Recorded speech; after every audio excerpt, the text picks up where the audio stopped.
अभी बात तो हर कम सिन उमरिया कच्चा कोमल बतहरो शरीरिया अभी बात तो हर कम सिन उमरिया कच्चा कोमल बतहरो बदनिया गुडी हो गुडी चल थम थम के डगरिया नहीं तो कहीं गड़बड़ हो जाई। ये हो गुडी चल थम थम के डगरिया नहीं तो कहीं गड़बड़ हो जाई।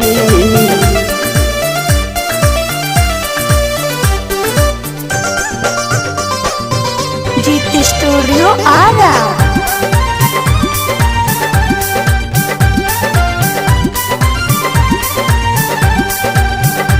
गोरे चिकन बादेहिया हर बारू तू मनतानी की बहुते सुनर बारू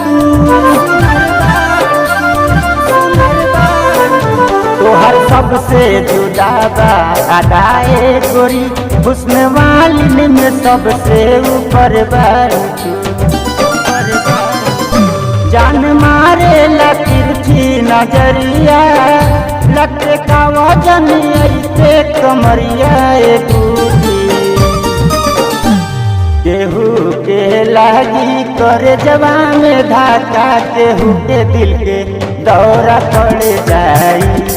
ये हो गुडी चल थम थम के डगरिया नहीं तो कहीं गड़बड़ हो जाई।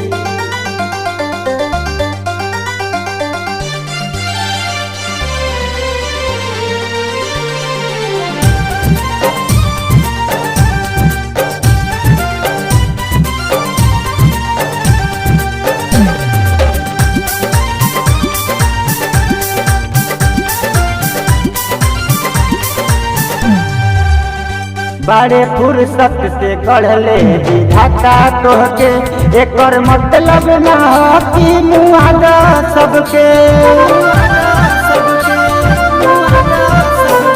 जब तू हंसेलू ओठ भी झुका के जान लगे जैसे मौसमी के रस टपके चाल बात हर जैसे नगनिया देखी सबका के तड़पे जवनिया गुडी किशोर बाटे ऐसे न तू छछनाव न कही हो पागल हो जाई। ये हो गुडी चल थम थम के डगरिया नहीं तो कहीं गड़बड़ हो जाई। अभी बात हर कम सिन उमरिया कच्चा कोमल बतहरो बदनिया गुडी ये हो गुडी चल थम थम के डगरिया नहीं तो कहीं गड़बड़ हो जाई।